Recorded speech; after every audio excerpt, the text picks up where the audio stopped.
The scene opens up on the Expanse, and we see dropping from the top of the camera, top of the screen, out of camera, a body, but not a body as if it were just tossed overboard. No, we see him wrapped in a sort of white cloth.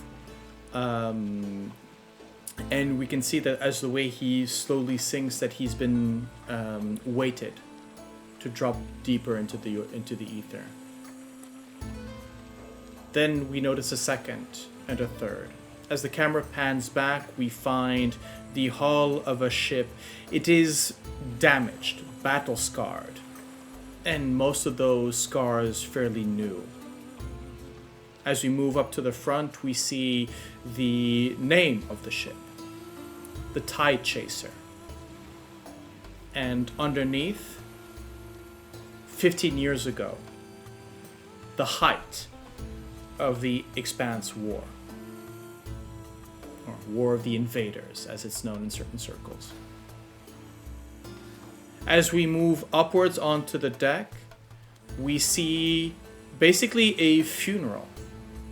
The survivors of whatever battle just happened are aligned on the deck, a series of bodies that have been sort of placed, and one by one are placed onto a plank.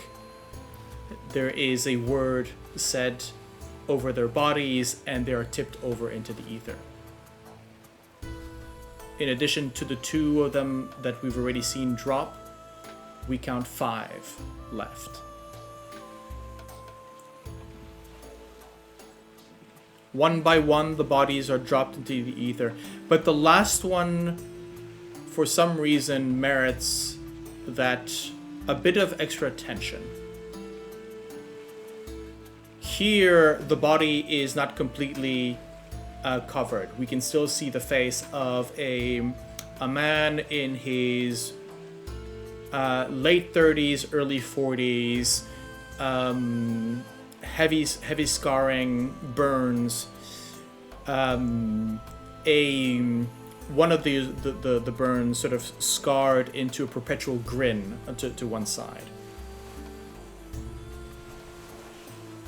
The captain, having placed his one hand on his hat, and we can see that his skin is almost of a burnt orange, almost like coppery. And as he speaks, there's an inner light coming from the back of his throat and the back of his eyes. His hands, covered in gloves, seem to smoke perpetually. Captain Ignatius Smoke Flask, nicknamed Old Smoky, is presiding over this burial at sea. And as he comes up to the man whose face we now can see, a couple of words, you can see that there is emotion here. And he is tipped over the side after his face being covered once again. We move forward a bit further into the night, where a funeral dirge is being held. Songs are being played, memories being exchanged. But the captain sits up, calls for silence, and raises a glass. My crew, we have survived. But we are not without wounds. We cannot let those wounds bring us down, and therefore we must do what we can to endure. As such, while we mourn the loss of the first mate, Henry Kolb, a close friend of mine and to most of you here, mentor to some, we are to Name his replacement. Now, I know that Henry had a protege among you. Vera Iskro, would you stand, please? A young woman, late 20s, fairly muscular. It gets up almost too early, as if she was expecting to be called upon. Green cropped hair, a short cloak around her shoulders, designed to look like black feathers. And she's grinning. She's grinning like a woman who recognizes that this is her chance for advancement, and she's been waiting for this moment for a while. As she steps forward, almost to receive the honor from the captain's hand, the captain sort of raises her hands at moment. As always, it is tradition on this ship and in my crew that while you have been trained as a successor to Kolb and to the first mate, should any other member of the crew wish to challenge and to put their hat in the ring, they may rise and speak now. Astrea, can you describe the young woman who stands?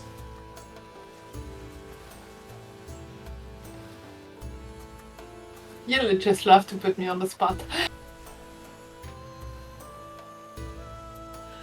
She has short cropped hair, very thin, but sinewy with muscle. She is still wearing mostly borrowed clothes that are either slightly too big or slightly too small for her frame, and definitely hand-me-downs. So not the most, not the newest, not the most fashionable, but serviceable, sturdy. Will do in a pinch. Yeah. There's a bit of murmur that goes around the crew, right? Astrea has only been part of this crew, fished out of the ether maybe a month ago, 2 at most. And while your competency has been recognized, there hasn't been enough time for you to actually gain any influence, or certainly not as an officer. And you can see on Vera's face her sneer and sort of laughter going, is this a joke? The drowned rat? Smoke Hands, Old Smoky, rather, sort of nods. Any others? Well, trials it is then. There's a flash to the future. Maybe a week later, we're not exactly sure. But we hear cheering and the thump of a body as straight onto the screen we see Vera fall to the floor just in front of us, holding her left cheek in her hand, seeping heavily with blood. As she removes it to sort of look at her hand, drenched in her own life essence, we see that her cheek is not cut, but ripped. From temple to lip. The entirety of her jaw and her is visible. As she turns around and we see Astrea, billhook in hand, bloodied, smiling in victory.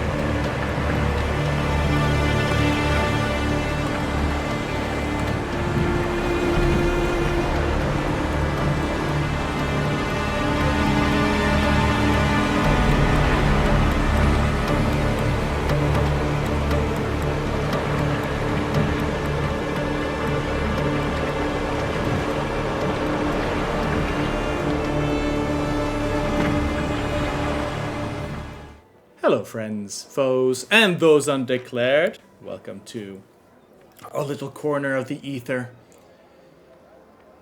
How are we feeling tonight? After that scene, very cool. I will never, do anything to even slightly upset Astrea ever Well, again. we have No, not. no, don't be meta. You don't know this. I was about to say. But I do know this now, and I cannot unknow it. Speaking of I mean, meta, anyone is more no. than welcome to come and ask Astrea about her past. Speaking of which, previously, we had seen the arrival of the crew on Maladel Island, and you had talked to a couple of druids. We had a sort of a party and a drink to celebrate those departed, those missing. And as the party sort of had died down and your crew were taken to whatever corners of quarters that they might have found or been given around, I would ask the four of you, before we go into the long rest, is there any last conversation that you would want to have as part of this long rest?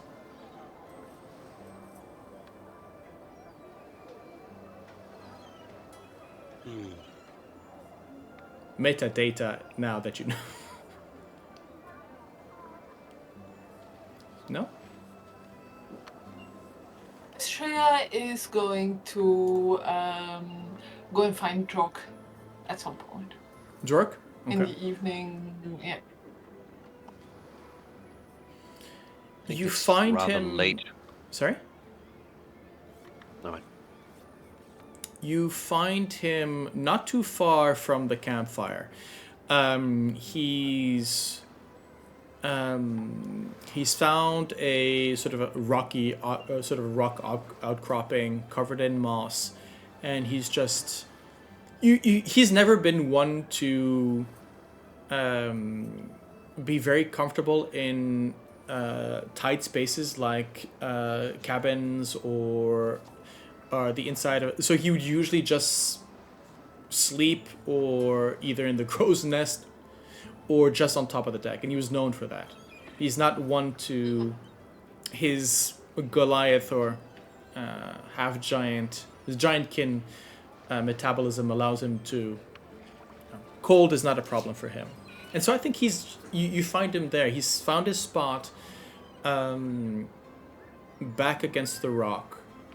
A sort of a pleasant smile on his face, sort of as you step forward. He's not quite asleep, but you can see that he is in that mode where I found the place where I'm going to take my nap. But is he still definitely winding down? He's winding down, but he's not. Okay. He's not sleepy yet. Right. So maybe that it's that energy after the concert you've played. You're starting to wind down from that hype of a creativity and energy, and you're sort of letting that energy flow out so that you can actually get some rest. Here, Captain. Drog, hope I'm not bothering you. Please sit. Yes, plenty of room. Thank you. But I thought, and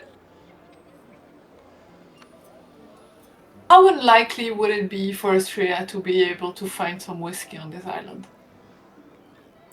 Oh, I'm pretty sure there must have been some kind of booze running around. Considering that we have druids on this island, yeah, they can, and a lot of fruits and a lot of grain, yeah. More, I think it'd be less whiskey and more something along the lines of a berry spirit or fruit spirit. Or a barley wine? Yeah, less here, but yeah, something along those lines, yeah. You find something that burns the throat. Okay. I was thinking, and she raises up the bottle or a canteen where it's where the drink is. It wasn't Smokey's favorite, but Well, it is booze. Wanna share? Pour one out for him? of course, yes, yes. To him and to all the others that are All the crew. that are sadly missed. I was a bit surprised that that small one took the initiative and leading us for the drink and for the dirge, but well, you were nowhere to be found, so. And the moment seemed appropriate. Nice. I'm happy you did it. And honoring all the different crews was important. Indeed. She's gonna pour some out onto the beach and into the ether. As she says,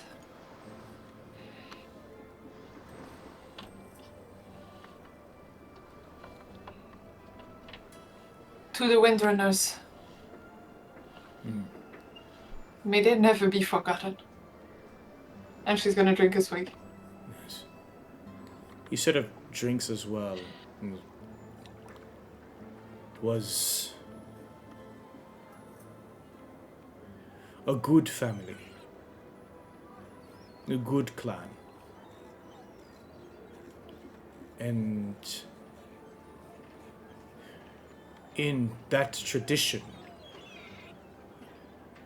if you were to be made now matriarch of that clan, of that family, then in you Windrunners stay. And in me as well. But we have newfound family. And maybe names will change. But the blood knows.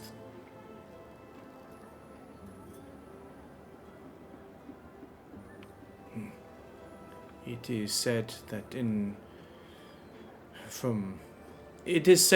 from my people that you only die the day your name is last said. You are long-lived, Astrea. And for that I know that the Wind Chasers are long-lived.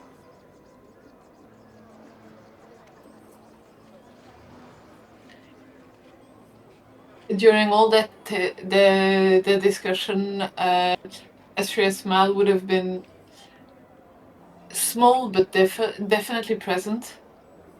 And she's gonna look at him and say, I really need to listen to you more. You've got good wisdom and good insight. Thank you. The important is listening.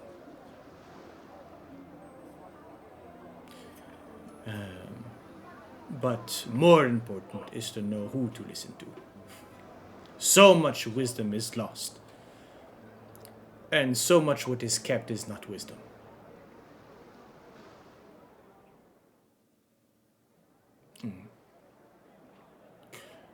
And there's clearly the moment where he's expecting you for a reaction, as that's apparently what goes on as humor for his kin. But, you know... It just has a little smile, but I think she's a little too raw right now for a real chuckle or full-on laugh. So it's going to be a quarter smile and just. Is now that we have found land, a ship, what do we do? I will stay with you, of course. But we do not know these people.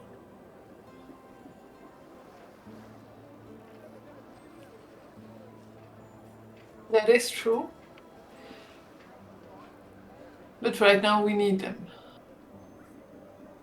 Firstly, we need a decent ship. Secondly, we need supplies. And thirdly, we need to figure out what we're actually going to do now. The ship is good bones. The Emil who did good job. This one could be fast, but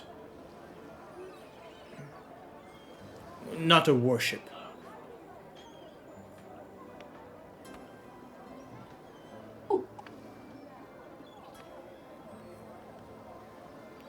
No, definitely not a warship. But fast is good. Fast is good.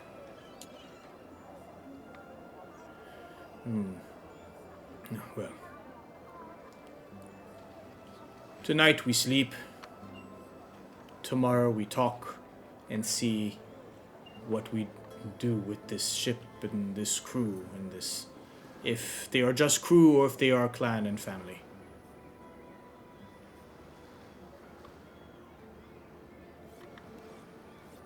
Seems like a good plan.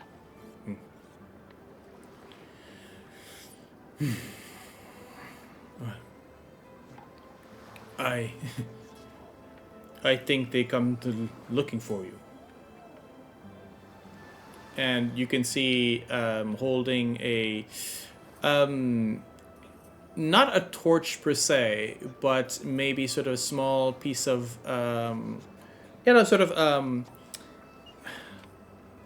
keep changing in my ideas. I think I think there's just sort of a small. It's look like fairy lights above their hand. You can see what's her name again? Almond sort of come up. And says, "Well, Captain. Oh, was I interrupting?" No worries. Well, we wanted to show you where we've set up your officers and yourself a bit further up into the fort. If you were welcome. Thank you. Is your crewmate? Would you be needed? I'm fine here.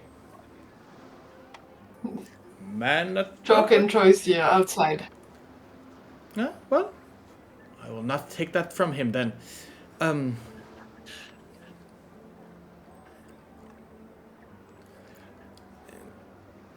As she walks in silence next to you, almost expecting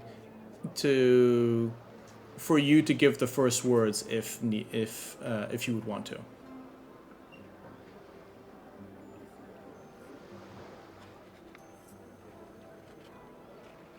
Is there anything to be discussed? I think for tonight, she's just going to let it go and say. Probably will just let it, giving in a word along the lines of. I hope you. Well, if you were available tomorrow, I think we have quite a planning to do. Of course. Let's get you settled and rested, and then we can talk with minds clear. She brings you up towards the base of this massive tree. And it takes... There's a series of steps that not have been carved into the bark, but grown out of it. Shaped all around. It takes you about maybe 15 minutes to climb up to the lowest boughs of the tree itself. And when I'm talking these first branches, they are as thick as sequoia trees individually. And here and there you'll see cabins either sort of pressed into the bark of the wood or settled between branches, and pathways either once again grown into the trees or braided vines and ropes sort of and you can see that just here about maybe 50 to 60 let's put this in meters, about 20 meters off the ground, you have this whole little village basically set up. And this is where you would have been, you would see as you're passing by, this is where Farron, Gizmo, Pax would have been also given lodgings. But Astrea, you're given one particular cabin. It's not richly appointed. It's fairly functional, sparse, but it has all the comforts that you might need. You know, washing basin here. There's a hammock there. Actually, there's a hammock, but you also have a fairly cushy bed set up as well. Right. Well, if you need anything, just call.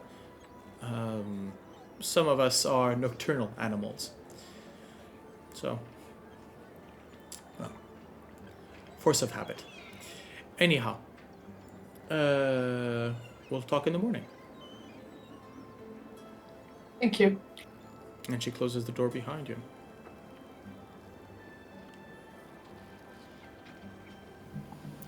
I think somewhere in that night, maybe right after we got the general get-together of the lodgings with Captain Hazel and part of her crew,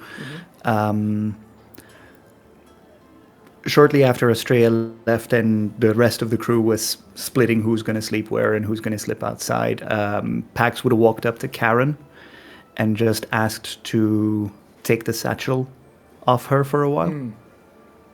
Okay. And for a second, Pax would turn back into the room, briefly looking in the direction of Farron, which then shifts to the direction of Gizmo. And as without any further words, his entire movement shifts to the door where he's going to leave with the satchel.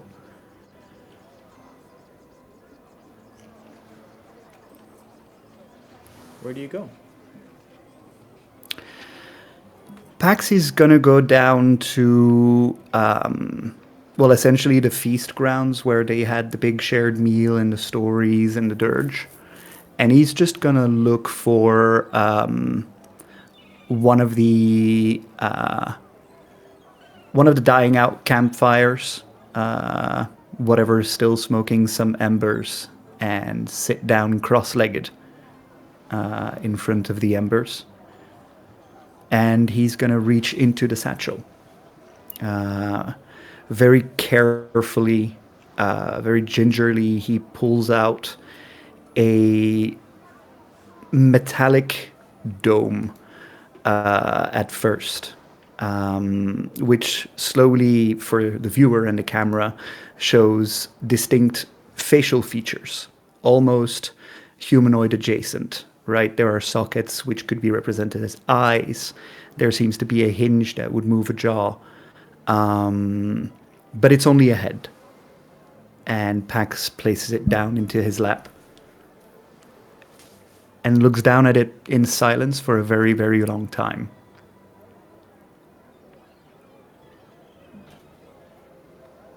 Takes a moment to look around him to see if anyone is approaching or anyone is nearby, before exhaling a sigh.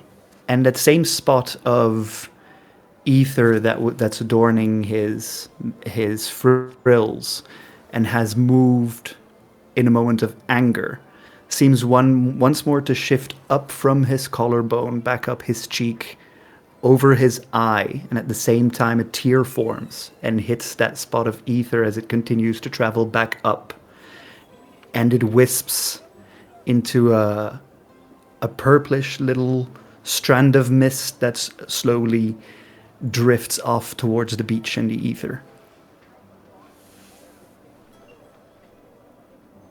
I sure wish you could speak right now, old friend.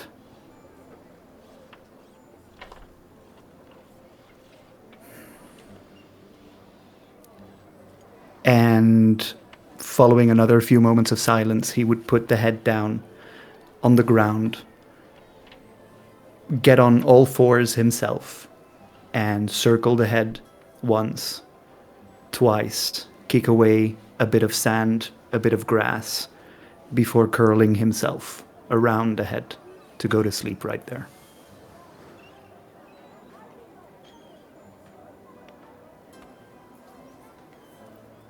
I think that as we do that, there's just one moment where we pan away from Pax sort of curling around as we move up just off that massive route that had been sort of off to the side. And we just see a similarly humanless facial features of the dryad sort of looking in. We see Koya sort of looking in. And again, there's maybe a moment where we see those same kind of features, hollow eyes with light behind them, the same kind of non-organic, non-humanoid features, smooth features, as she looks down curiously and sort of disappears back into the wood.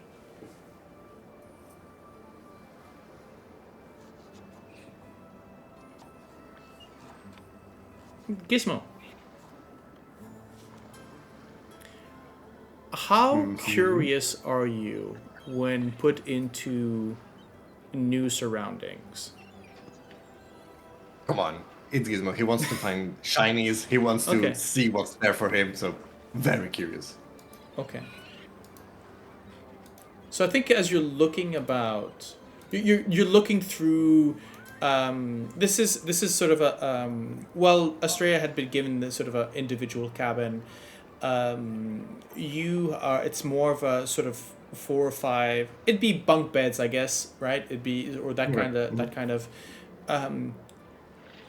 not bunk beds, but you can definitely see that there's a manner of hooks on the sides of the walls so that you could string a certain number of hammocks here, either for a storage or rest, right?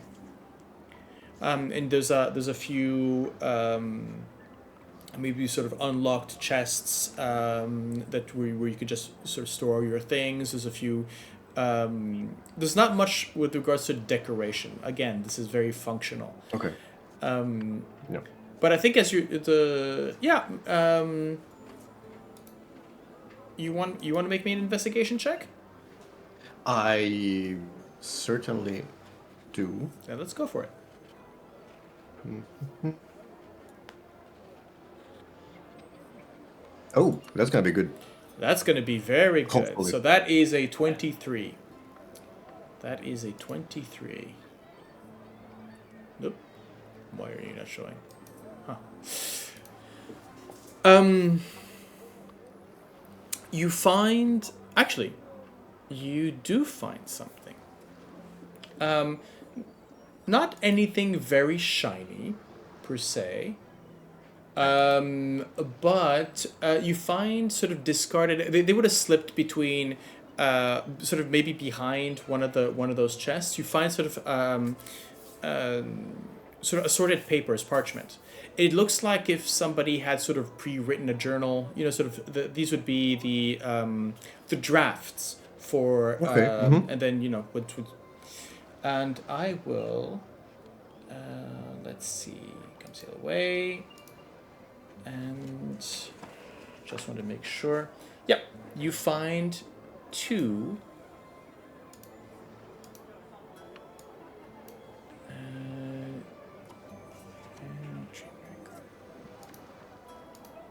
There we go. I'm waiting to cheer to know if I find 2 mimics or 2 cool things. No, you find, like I said, these are draft papers. These are very much. These are very Are there something that I can read, or are they in the language? No. These are written in common. Okay. These are written in common.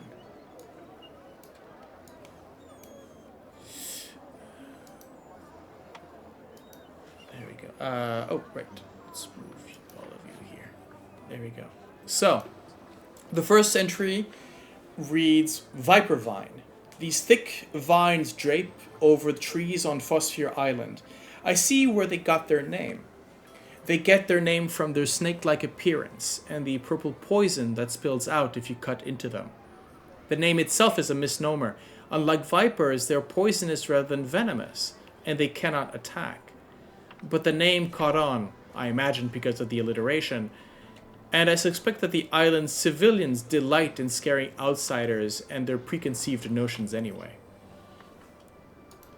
The second reads, Dream Drinker. One of the most nefarious plants on Phosphor Island is the Dream Drinker. It has an odd effect on creatures, causing them to lower their guard and remain close to it. And while the Dream Drinker cannot attack, its uncanny ability means that people have been known to starve to death in its proximity. Furthermore, it hungers for magic and can drain it from spellcasters. Of note are its berries. When eaten, they fill your brain with pleasant and desirable visions. This is, of course, another ploy to entice you to stay with the Dream Drinker. However, if the berries are taken from the vicinity of the plant, they can be safely consumed. They are still potent, however, which is why the locals of Phosphor Island tend to add only but a few drops of it to their beverages.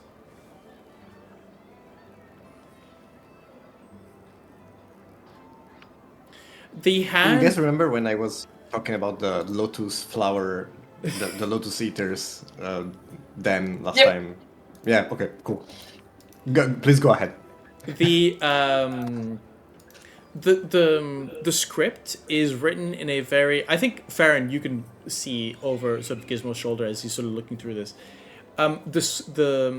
While this does have everything of a draft, it's sort of written in pencil. You can see maybe a couple of versions of different words, right? The script is fairly neat, of someone either educated or of a scribe. This looks like somebody who would be writing for their bread, right? This is not scribbles of... this is somebody who's learned penmanship. I think if I'm going to be right over his shoulder, I think as I see Gizmo being very much into his new findings, I'm just going to lean over and lean down over his head and like, so what have you got there? It looks like, I don't know, botanical research? Uh-huh. Where did you take this from again? It was exactly there. And I just pointed exactly the spot where I found him. Yeah, pretty much behind.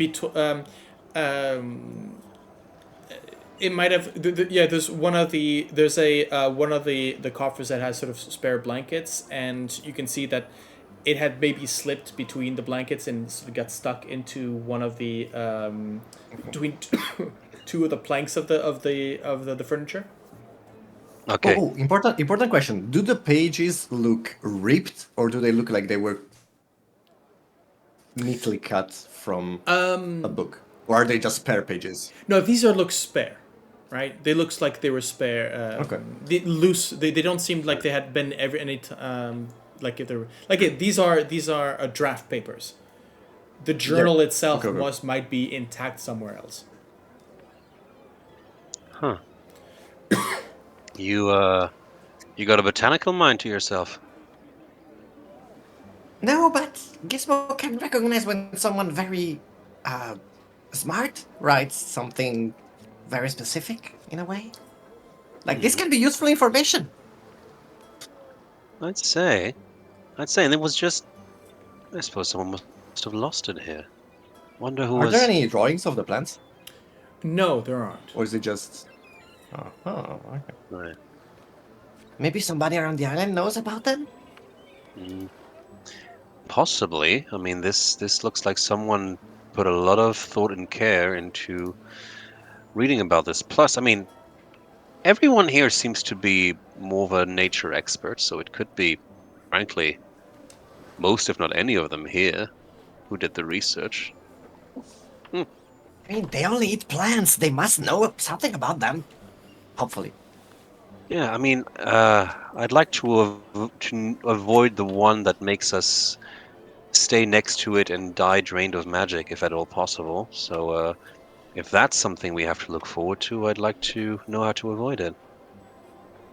I Sounds not confidently fun. put one of my paws on Farron's, well, not shoulder, but let's say Hip. hand, Knee. trying to comfort him and trying to make him feel the weight of a kobold and say, "Don't worry, Farron. We surely didn't eat them because we're still alive." I feel better already. And I'm going to having made sure that he didn't actually steal anything and just found those fair and square. I think I'm just going to try and look at my own quarters and essentially bunk in for the evening. Well, the when we said quarters, as like I said, the three of you, at least the cabin was presented to the three of you, right? There were only two, and sparse. The fact that Gizmo literally went through moving the furniture to find these two pieces of paper. There is nothing else here. Right. What are we looking at? A sort of hammock situation, or kind of like Yes, more hammocks. Yeah. Right. Think there's little to it. He's going to take in the room, take in this moment of peace where no one is suffering from ether poisoning to the best of his knowledge. No hunt for food, no imminent threat. Actual rest, with the next day being as low stakes as any day has been in the past. I think he struggles to remember. And it's almost a disquieting thought for him as he surrenders to sleep. There might be a little part of you that still. I would say, how much of that paranoia, that general survivor's paranoia, does Farron let keep, right? Because there has to be something left. He always hedges his bets. I think the conversation earlier with someone who was upfront about being suspicious of the new arrivals did a lot to calm him down, because okay, we're not being conned. We are people are taking precautions. So strangely enough, I know that I am not being sold a lie here.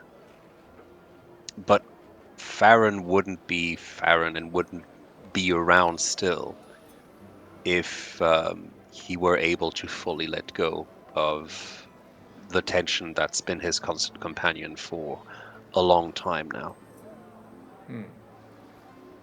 Also, Gizmo, do you snore?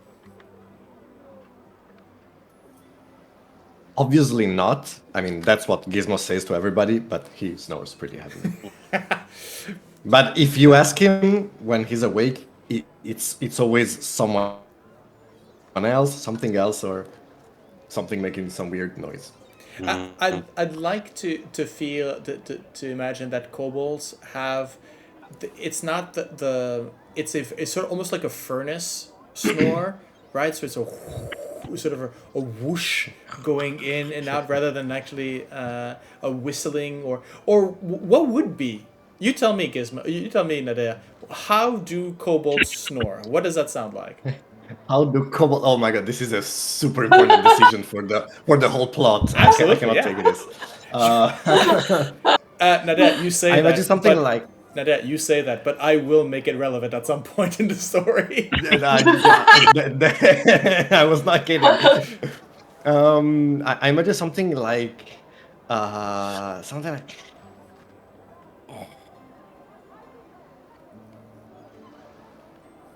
Okay, I think your unfortunately, mic is muting out Yeah, no, it's not. most of the. the sound gate is but Maybe it's this like maybe closer like. oh no, I hate it. I hate Oh it. God. I hate it. Whatever ASMR is, this is This is not. I actually despise That ain't ASMR, it. so this is my reply to that. Okay. Yeah. So short So burst any Yeah. Okay. Yeah. So fairly nasal. any Is any it sane dry or wet? creatures. Is it dry or wet? It's kind of wet-ish. Okay. Yes. Okay. Okay. Right. So it sounds like So- a dog. It sounds like a pug. Yes. Yes. I Looking think the up pug clearest noises. sign that Farron is not okay is that any sane creature would try and, have the local equivalent of earwax. Farron doesn't. He takes it.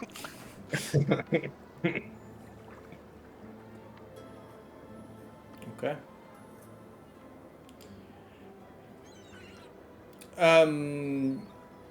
So, Astrea, you meditate for 4 Yep. hours and then you're done, right? What Yep. are I mean, I assume that one of the memories that pass by your mind are what we witnessed during the intro. That moment where I have a question for you. These visions that did appear, are they brought on by your own thoughts, or do they just seem to be fed in by chance or something else?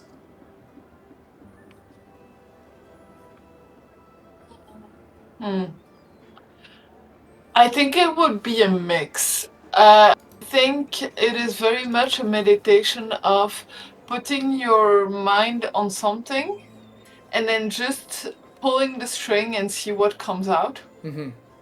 See what comes and what follows. So she probably originally just thought about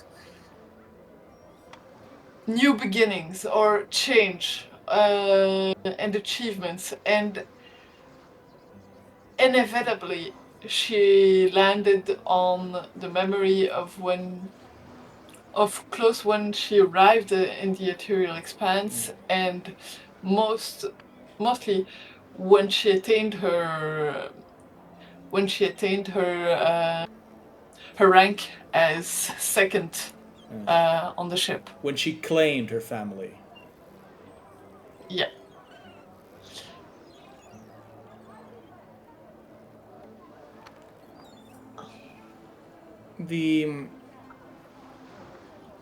Whatever you might want. So, what do you do during the rest of the time? So while the others are sleeping, you've got 4 hours to wander. Is there anything of note that you wish to do?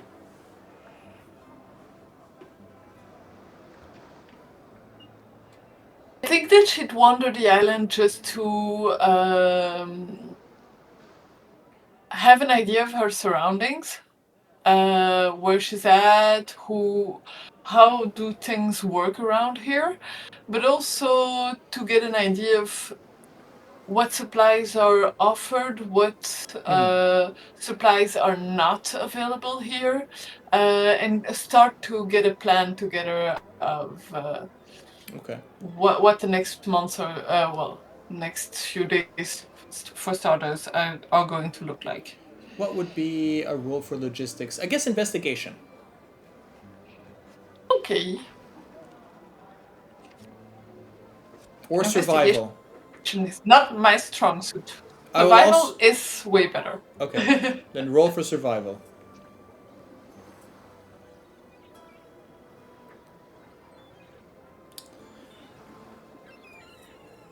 That is a 9. I think you're taking in by your own thoughts. What I can say is, you can see that the island has been... the island is heavily grown. There's not a single patch of land that is not overflowing with life in some sort. But you also see that it's a mix match of... you'll have flower beds, and then you'll have a couple of trees, and then you'll have... it looks like different soils and different... right? You'll have barley, and then root vegetables on one end. It's a hodgepodge, and it seems that it's always human sized, right? You don't have these large fields like you would have in sort of I was about to say industrial, but sort of large farms. A lot of these seem to be sort of individual plots that are human sized and human managed. And so you'll have, for example, barley on one point. You'll have a couple of square meters of barley, and then 20 meters away you'll have another patch. But maybe it's not the same druid, maybe it's not the same people. And so apparently it just looks like it's sort of like the same way you would have neighborhood gardens, communal gardens, or communal vegetable patches, and it sort of looks disorganized in a way like that. It's definitely not a commune where everyone does things in community, and to get and as a share society. From what you see, any proceeds of the produce are shared, but everybody's responsible about their own sort of little thing. And as you're looking about, you kind of see that they might be explained by the fact that a lot of these druids have different way of doing things. And as you're looking about, you'll see some who garden in animal form. Right? You'll see a vegetable patch being dug up by a badger, a sort of fairly large badger, wearing a sort of a wreath of sticks around their neck. You'll have others that are in sort of tilling the earth with tools, other with their hands. So it's very different ways of doing things. But what you also notice is regularly you'll have these very large barrels of sort of rain barrels set up. And on occasion when a druid passes by, they'll sort of tap, there's a moment of concentration, sometimes a flash behind their eyes, and you hear the gurgle of water inside the container. But you do understand that this is very much a place where there is very little rainfall, and that all of this seems to come from the different there's sort of almost an irrigation system that needs to be put into place. Yay for create and destroy water. Pretty much. But when you're looking about, you can just imagine the amount of magical energy it needs to keep this Garden of Eden afloat. Uh-huh.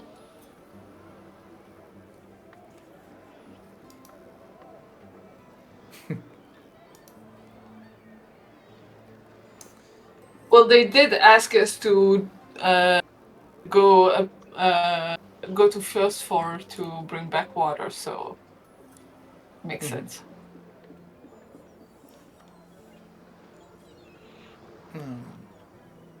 the morning there's a morning bell that sort of rings, and what did you put in? There you go.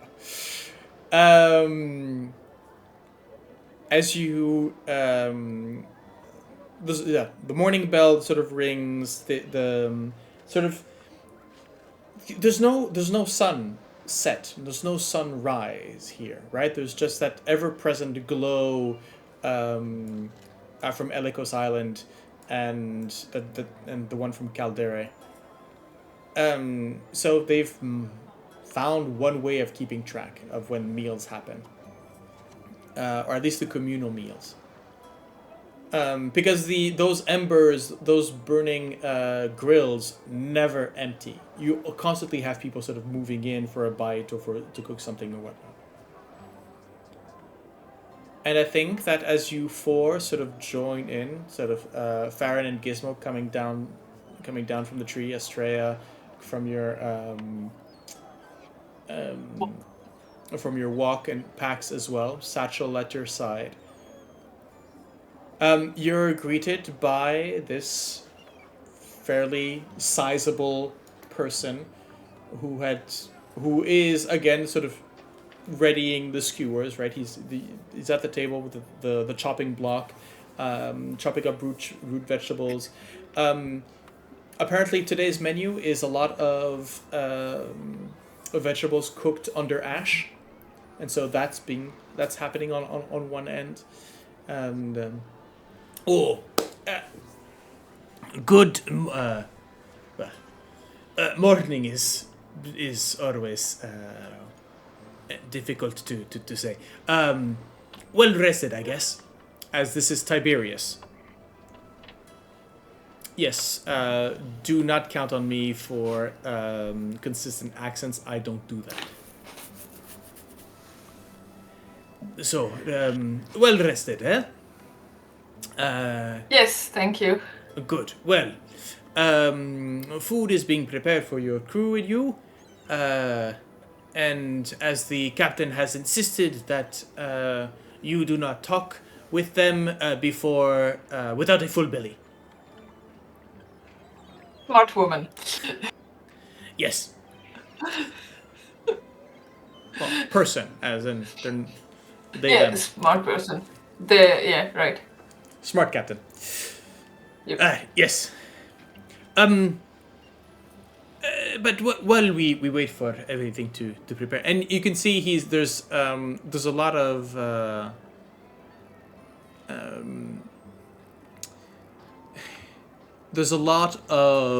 sort of fruits that are being prepared as well. Sort of these large bowls with sort of pressed juice or these kind of things. I was about to say cream, but unfortunately, I do not know how you would perceive cream and dairy products where the only animals are druids.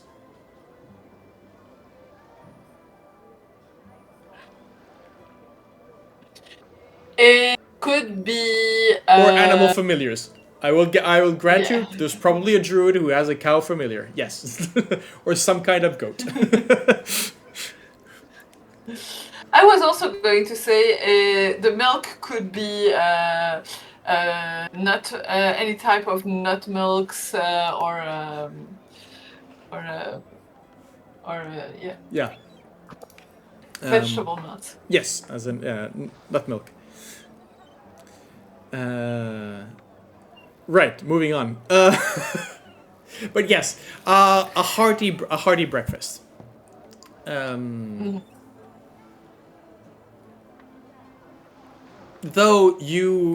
I think Gizmo, well, not all four of you, would notice a distinct lack of any meat products, but that might have been already explained previously. So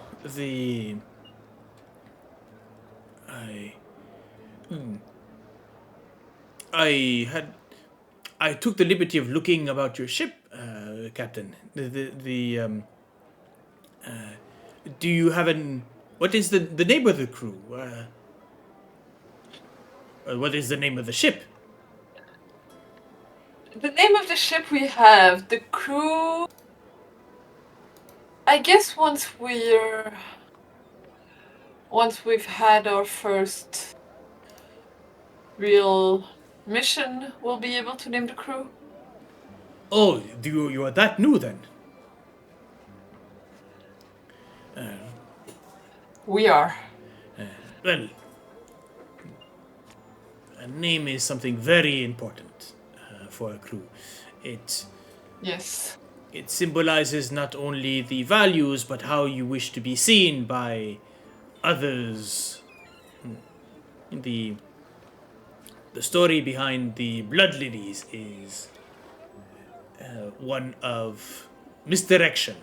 As you will see, the druids here are fairly pacifists. We fight to defend ourselves, but the name of the Blood Lilies is there to stave off those who would feel that they could take advantage of our values. Seems like a sound plan.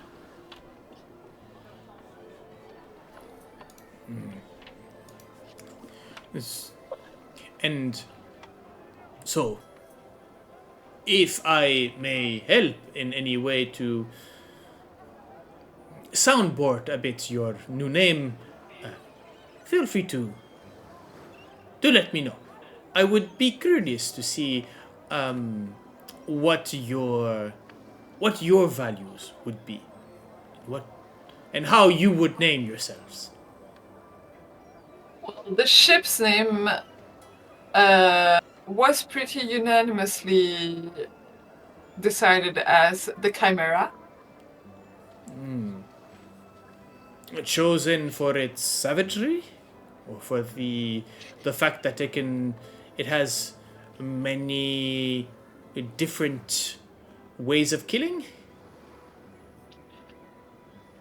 As in, she was literally assembled by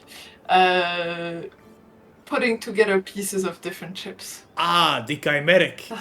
Yes, I see that. I see that now. And well, quite. And you did this. The crew, you built this ship together. That is quite the feat. We were lucky. The ship was mostly ready when we found it. Efforts of someone else. Well then, lucky is definitely something in your cards. Not many will find such a handy gift when they are in peril. Indeed. So lucky.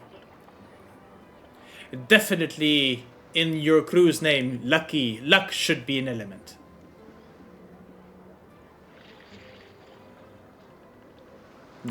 And you can hear he's sort of mumbling and sort of lucky something.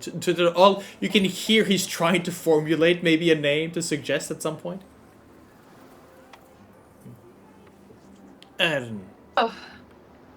When's the food gonna be ready? I think my crew is starting to assemble.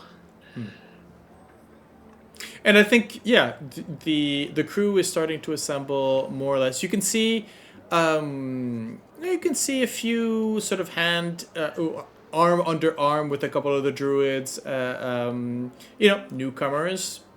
Not everybody stayed in the visitor barracks, if you know my drift. No, you don't say. Well, apparently Pax spent his night on the shore, so... That is true. But yeah, I think there's a hearty meal that is ready for you. As everybody's... I think there's a moment where a lot of the crew is sort of looking towards you, Astrea, and to you, Pax, as well, as first mate. as to, okay, we had our night's vacation.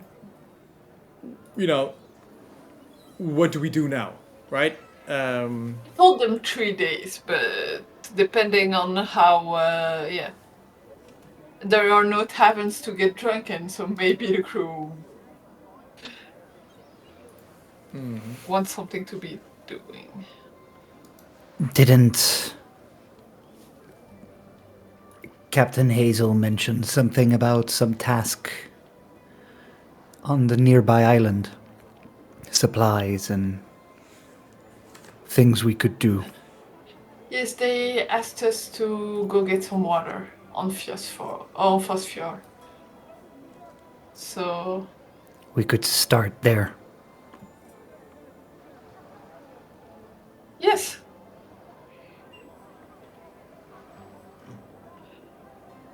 But first, eat up, everybody.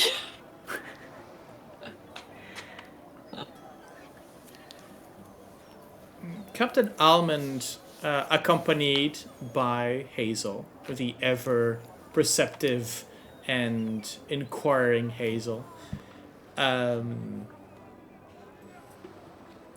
so shows up. Again, hands behind her, sort of very nonchalantly, sort of hands behind her back. Sort of says, sort of greets hello, everybody, and comes to you and says, well, I hope that you found the accommodations to your liking. Very comfortable, thank you. Well then, shall we talk then? And see what exactly how can we help each other? Do you mind if my second is present for the conversation? My second will, so might as well bring yours. I'll look up and find Pax in the... Pax is already nearby, and he pretty much immediately slots in.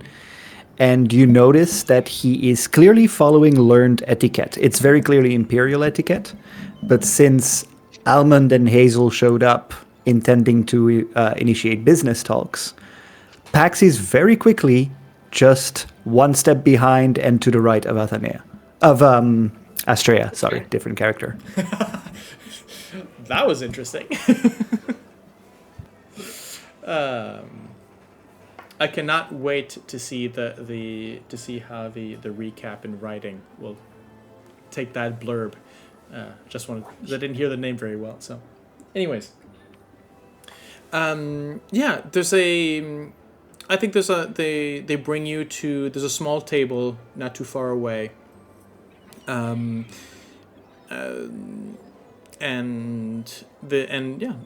you settled in. It's just you two, or do Farron and Gizmo wish to join? I have some tasks for Farron actually. He's gonna Okay. have to help me doing stuff. Okay, right. I am not safe. Why am I scared of all of a sudden? Same. Oh, And the come on, GM. guys. I'm not sure this island is safe either.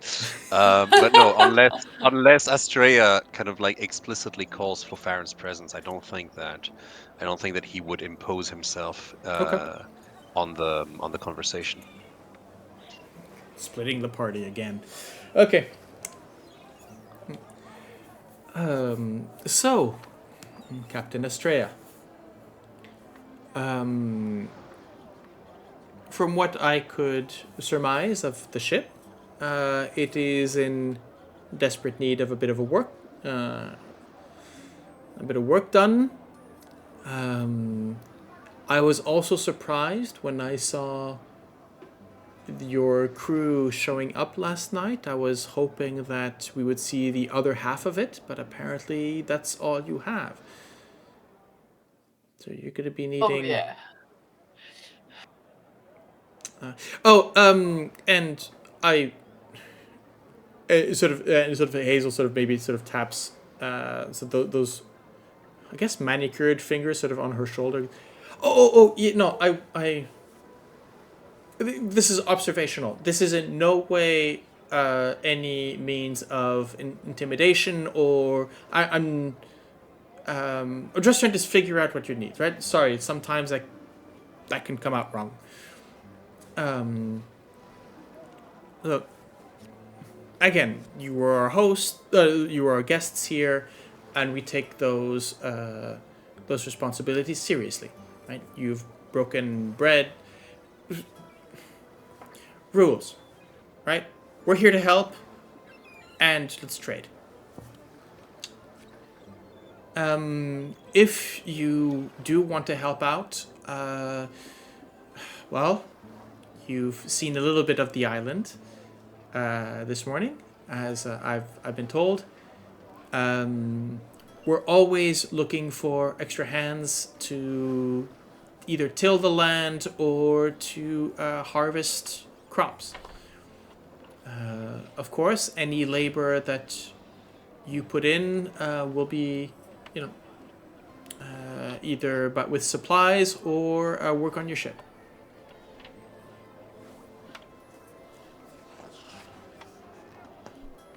Yes.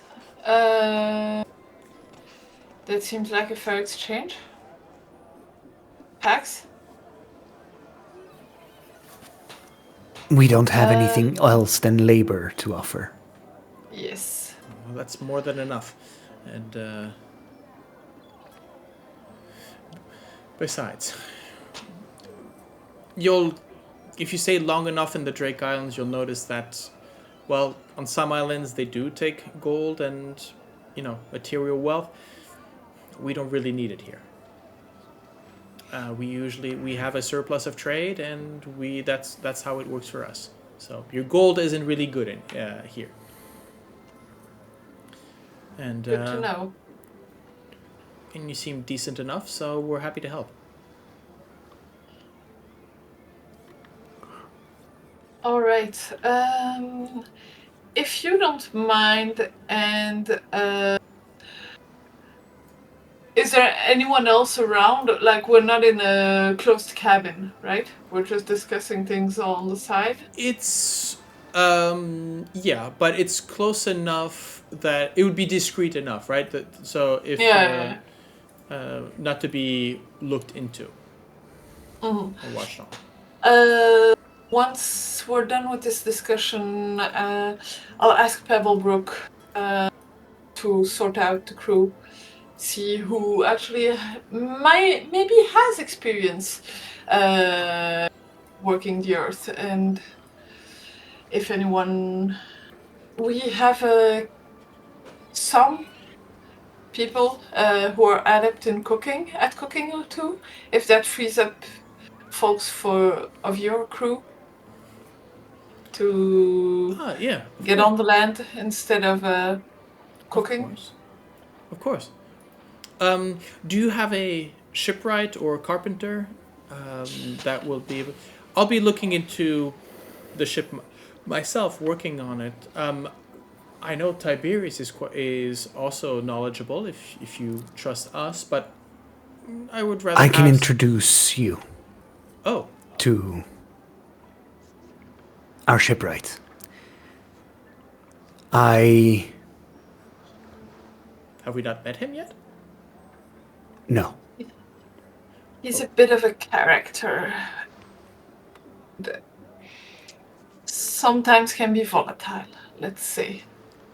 You see, there's an exchange look between the two, which basically means that Almond is like this as Hazel is like that. Yeah. Character. As you see Hazel above goes, volatile, you say. How so? His story is maybe more difficult one than ours. I think Pax steps in at that point, almost moving in to interrupt Astrea. Haunted and hurt is what I would call him. He has seen a lot. But take it from someone else who's closer to its animalistic instincts. He is a valued member of our crew. So Alman sort of looks from Hazel to you, to Astrea, then back to you. We are not strangers to animalistic instincts that comes with the nature of our power, our faith, who we are. And many of us on this island have known hurt and trauma.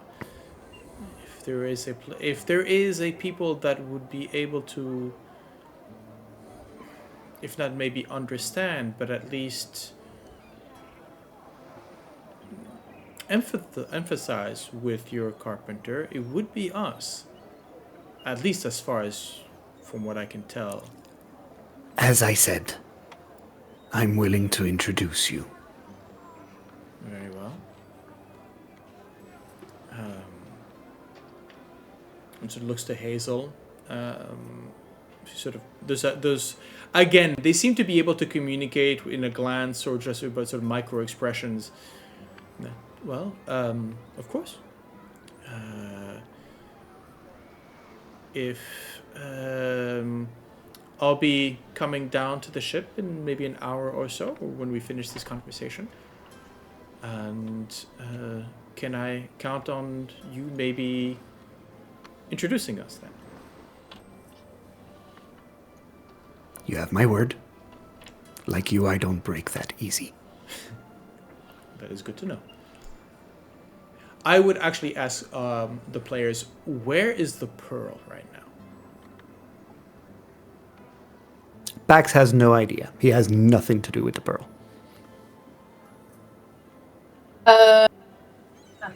Probably still in the hidden compartment. Right, where, where Emil is basically, is guarding it. Okay. Yeah. Okay. Well.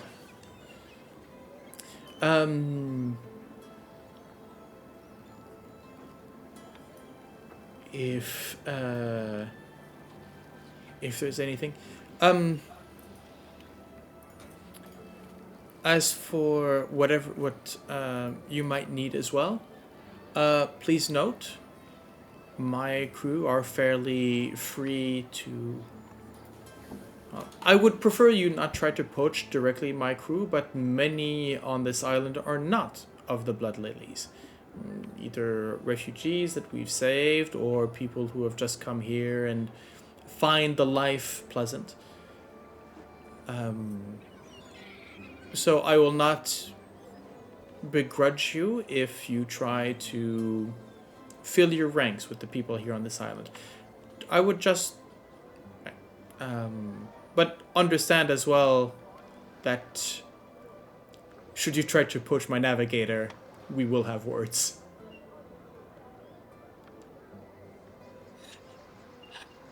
I might beg your navigator to be able to copy a couple of their maps, but poaching a generous host like you are would be very, very bad manners. I think maps, we can work with that. Yes. At least of the currents here in the islands. It's been a while since we've gone further out. Right. Well then let's have a look at that then. The conversation goes pretty much about. Is there anything else to discuss that you wish to discuss? I think Astrea at some point would ask. You were talking about a run to Phosphor for water. Yes. How quickly would you need that to happen? the water that we take from Phosphor is more to top off our reserves, just in case. It takes a lot of magic to water the fields, which also leaves us fairly vulnerable because that's magic that we can't use for defense. Plus, well, sometimes with the nature of the ether makes things unpredictable. Well, you seem to be fairly experienced with sailing on the ether, so I don't have to tell you to be careful with your magic. There's no urgent. It can wait maybe a couple of days. But, well, things are as they are, and we can't really. Well, anything that you can bring back will be a bonus. But I think Tiberius has that well in hand. So I'll leave that those plans in his hands. Okay. All right. Well then, let me go see what crew we can put to good use and where. Okay, very well. And she sort of hops off from the. Yeah. Pax, I'm letting you to handle the introductions with our shipwright. Yes, Astrea. Before we rejoin the others, a word. Yes. What Tiberius said about a name It's for true. the crew. Yes. I know I've not settled yet in my presence in the crew. But I want to suggest something. I'm listening. Back on the Triumph, we had a group of crewmates who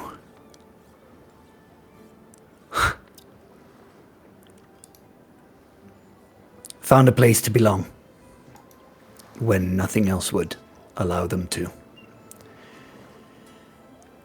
And we were called the Menagerie.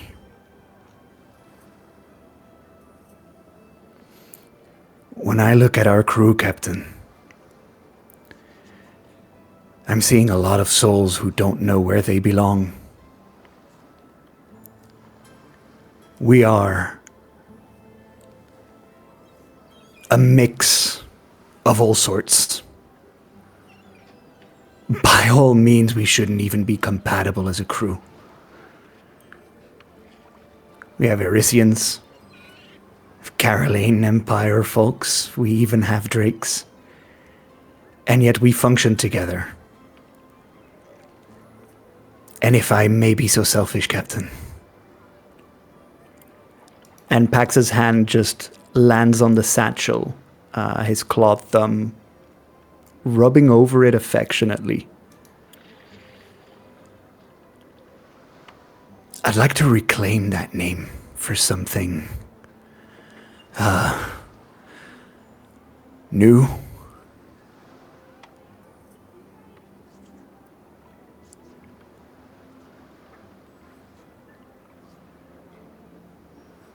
Astrea looks at you, deep understanding in her eyes, and says,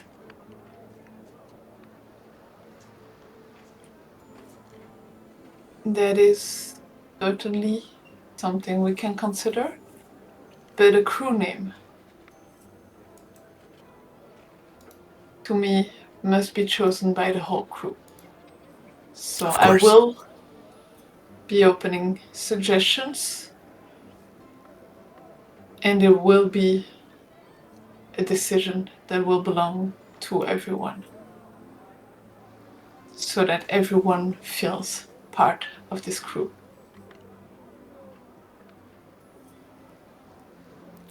Pax straightens up as you say that, not aggressively, but almost as if resigning, seems to accept, agree the response. I'll go get a meal ready. And Pax starts trudging towards the ship. His hand constantly on the satchel. As if, he has a duffel bag with a basketball in and keeps his hand on it. Same vibe. Mm.